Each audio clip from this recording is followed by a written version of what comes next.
Vous pensez connaître Internet? Cette interface propre, ces algorithmes qui vous servent ce que vous désirez avant même que vous ne le formuliez. Une illusion. Une façade bien entretenue par ceux qui contrôlent le flux, ceux qui veulent que vous restiez docile. Consommateur. Mais derrière le miroir, il existe une autre réalité. Un réseau parallèle, un reflet sombre de notre monde connecté. Un endroit où les règles sont différentes, où l'anonymat est roi et où le code est la seule loi qui vaille. Mais il existe une partie cachée, anonyme, invisible aux moteurs de recherche, le dark web. Un endroit hors la loi ou hors du regard. Ce n'est pas un mythe, pas une simple histoire pour effrayer les enfants sages du net. C'est une infrastructure, un réseau de tunnels numériques où transitent des informations, des biens, des idées qui ne verraient jamais la lumière du jour sur le web que vous croyez maîtriser. Un écosystème complexe, mouvant, qui échappe à la surveillance de masse. Aujourd'hui, on y plonge pour découvrir les sites les plus fous jamais trouvés. On va soulever le voile, regarder ce qui se cache dans les recoins les plus obscurs. Certains sont fascinants, des reliques d'une utopie libertaire, des espaces de libre expression brute. D'autres sont terrifiants, des miroirs de nos pires pulsions, des marchés pour l'interdit. Préparez-vous, ce que vous allez voir pourrait bien ébranler vos certitudes sur la nature d'Internet, et peut-être même sur la nature humaine. Il l'appelait Besa Mafia. Un nom qui sonne comme une promesse, une sorte de code d'honneur tordu dans les bas-fonds numériques. Le site se présentait comme une plateforme de services, particuliers. Des services que la morale réprouve, que la loi condamne. Il prétendait offrir des tueurs à gages, comme on commanderait une pizza. Des tarifs clairs, des options pour les cibles, des paiements en bitcoin pour garantir l'anonymat. Une vitrine léchée pour l'innommable, une interface utilisateur pour le crime organisé. Ou du moins, c'est ce qu'il voulait en vous faire croire. La mise en scène était soignée. Des témoignages, des preuves de contrats remplis, une aura de professionnalisme macabre. Tout était conçu pour inspirer une confiance perverse. Les gens, aveuglés par la haine, le désespoir ou une cupidité sordide, y croyaient. Ils versaient leur crypto-monnaie, pensant acheter la mort d'un autre, sans se douter une seconde de la véritable nature du piège qui se refermait sur eux. Car derrière cette façade de violence tarifée, se cachait une arnaque d'une cruauté psychologique redoutable. Les clients ne payaient pas pour un assassinat. Non. Ils payaient pour devenir eux-mêmes des cibles. Les opérateurs de Besa Mafia, loin d'être des intermédiaires du crime, étaient des manipulateurs, des collecteurs d'informations. Chaque message, chaque détail fourni sur la prétendue victime, chaque bitcoin transféré, était une pièce de plus à leur dossier. Imaginez une bibliothèque sans mur, sans gardien, sans catalogue officiel. Une bibliothèque où les ouvrages ne sont pas choisis par des comités de censure ou des maisons d'édition frileuses, mais par la volonté brute de ceux qui veulent se partager. C'est l'idée derrière les Pirate Library du Dark Web. Des sanctuaires numériques pour les textes bannis, les idées jugées subversives, les connaissances que certains pouvoirs voudraient voir disparaître. Un défi direct à l'autorité et au contrôle de l'information. Ces bibliothèques clandestines hébergèrent de tout. Des traités scientifiques controversés, des manifestes politiques radicaux, des textes religieux interdits ou déformés par les institutions. Des ouvrages qui, dans le monde normal, seraient inaccessibles, soit parce qu'ils sont épuisés, soit parce qu'ils sont activement supprimés. Pour certains, c'était un acte de résistance, une affirmation du droit universel à la connaissance, peu importe sa nature. Un bastion de la libre pensée dans un monde de plus en plus aseptisé. Pour d'autres, bien sûr, c'était une attaque frontale contre la propriété intellectuelle. Un pillage organisé du travail des auteurs et des éditeurs. Une anarchie documentaire où le concept de droit d'auteur n'avait plus cours. La ligne est floue, n'est-ce pas? Entre la préservation d'un savoir menacé et la violation des droits de ceux qui l'ont créé. Le dark web exacerbe cette tension, offrant les outils pour contourner les barrières légales et économiques qui régissent l'accès à l'information sur le ClearNet. Quoi qu'il en soit de la moralité de la chose, la réalité technique était là. C'était une bibliothèque qu'on ne pouvait pas fermer facilement. Disséminée sur des serveurs anonymes, accessibles via des réseaux cryptés, elle échappait aux tentatives de censure classiques. Couper une tête, deux autres repoussent. C'est la nature même de ces réseaux décentralisés. Il y a des recoins du dark web où l'on ne s'aventure pas par hasard. Des endroits dont la simple évocation suffit à glacer le sang. Parmi eux, les rumeurs persistantes de sites prétendant documenter des expériences humaines interdites. Des protocoles que la science officielle, la morale et la simple décence humaine ont relégués aux pages les plus sombres de l'histoire. Ou du moins, c'est ce que ces sites affirmaient présenter, dans une mise en scène souvent rudimentaire, mais au contenu profondément perturbant. Les descriptions étaient de vagues, mais suggestives, des récits d'isolement sensoriel poussés à l'extrême, de tests psychologiques visant à briser la volonté, de manipulations comportementales aux conséquences inconnues, des protocoles qui rappelaient les heures les plus sombres du XXe siècle, mais transposés à l'ère numérique, documentés avec une froideur clinique, des images floues, des textes laconiques. Tout contribuait à créer une atmosphère de malaise, une incertitude angoissante quant à la véracité des faits allégués. Fake ou réel? C'est la question qui hante quiconque tombe sur de telles pages. On ne le saura probablement jamais avec certitude, et c'est peut-être là que réside la véritable horreur de ces sites. L'ambiguïté, le doute insidieux qu'ils instillent. Car même si tout n'est que fiction, une mise en scène macabre destinée à choquer ou à attirer une clientèle particulière, la simple possibilité que cela puisse être vrai suffit à déranger profondément. L'imagination comble les vides, et ce qu'elle y projette est souvent pire que la réalité.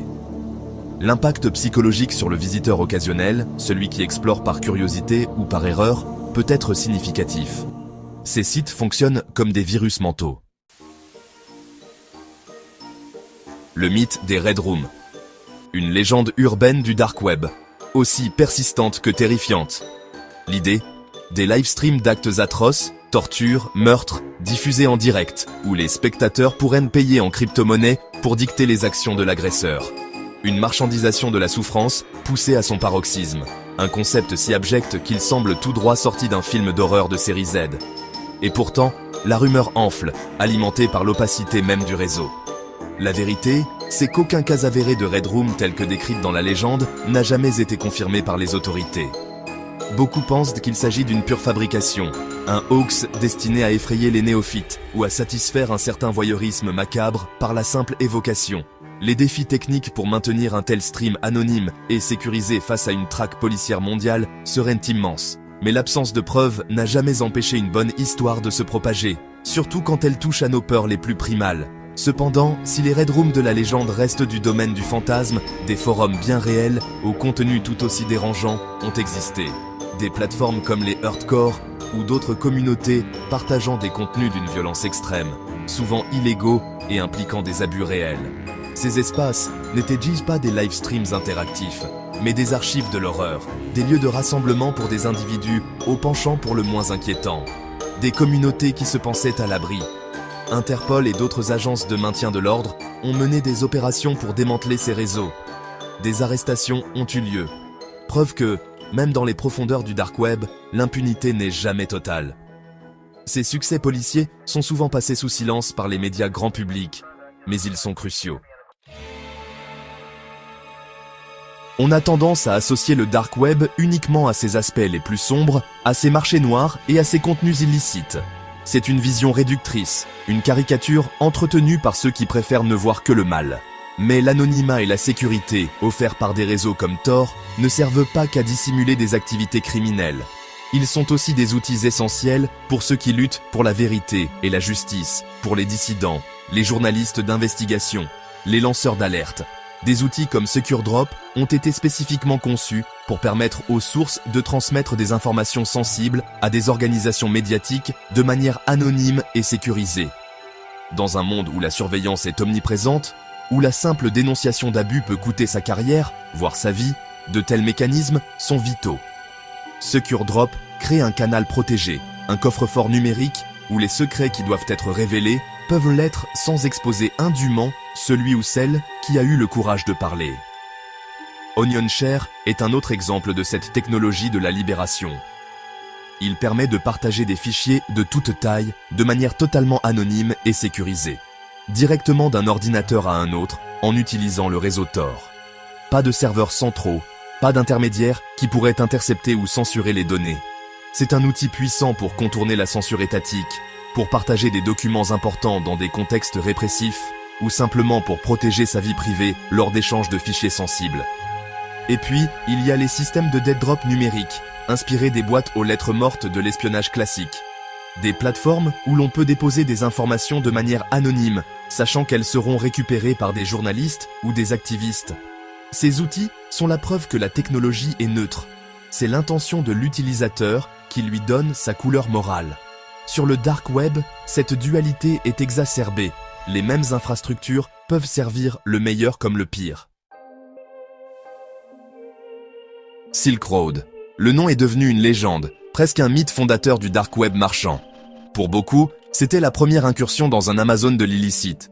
Une place de marché où l'on pouvait, soi-disant, tout acheter, tout vendre, à l'abri des regards indiscrets de la loi. Ross Ulbricht, alias Dread Pirate Roberts, son créateur, avait une vision libertarienne, presque utopique, d'un marché libre de toute régulation étatique. Une vision qui, dans la pratique, s'est rapidement heurtée aux réalités les plus sombres. Sur Silk Road, et sur les innombrables imitateurs qui ont suivi, l'éventail des produits était vertigineux. Drogues de toutes sortes, des plus douces aux plus dures, livrées à votre porte comme une simple commande en ligne. Faux papiers, cartes de crédit volées, logiciels malveillants, armes. Tout ce que l'économie souterraine pouvait offrir trouvait sa place sur ces étals numériques. Les paiements en bitcoin ou autres crypto-monnaies garantissaient une transaction prétendument intraçable, alimentant un écosystème parallèle. Quand Silk Road est tombé, démantelé par le FBI dans une opération spectaculaire, beaucoup ont cru que c'était la fin d'une ère. Ils se trompaient. La nature, même numérique, a horreur du vide. Alphabay a rapidement pris le relais, devenant encore plus grand, plus diversifié que son prédécesseur. D'autres noms ont émergé. ANSA, Dream Market. Chaque fermeture était suivie d'une renaissance, parfois multiple. Un jeu du chat et de la souris à l'échelle mondiale, où les forces de l'ordre tentèrent de colmater les brèches d'une digue sans cesse percée.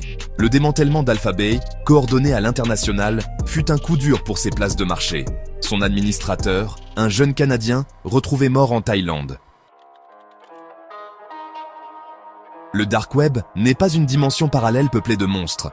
C'est une extension de notre propre monde, avec ses complexités, ses contradictions, ses dangers et ses lueurs d'espoir. Les sites que nous avons effleurés aujourd'hui ne sont qu'un aperçu, une fraction de ce qui existe dans ces profondeurs numériques. Certains sont des canulars, d'autres des entreprises criminelles bien réelles, d'autres encore des outils de libération. La frontière est souvent floue, l'intention difficile à cerner. Ce qui est certain, c'est que le dark web nous force à nous interroger sur la nature de l'anonymat. Est-ce un bouclier pour les opprimés ou un masque pour les prédateurs? Sur la liberté d'expression, où s'arrête-t-elle? Sur la régulation, est-elle possible, souhaitable, dans ces espaces décentralisés? Il n'y a pas de réponse facile. Chaque clic, chaque exploration est une descente en soi-même, dans les recoins de ce que la société préfère garder caché. Si tu veux en savoir plus sur les coulisses d'Internet et ses zones d'ombre, si tu veux continuer à déconstruire les illusions, à voir ce qui se trame derrière les interfaces lisses qu'on te présente, alors tu sais ce qu'il te reste à faire. Abonne-toi, like, partage cette vidéo. L'information est une arme et elle doit circuler. Et souviens-toi, ce qu'on trouve dans le noir dépend souvent de ce qu'on y cherche. Et parfois, de ce que l'on est prêt à y trouver sur soi-même.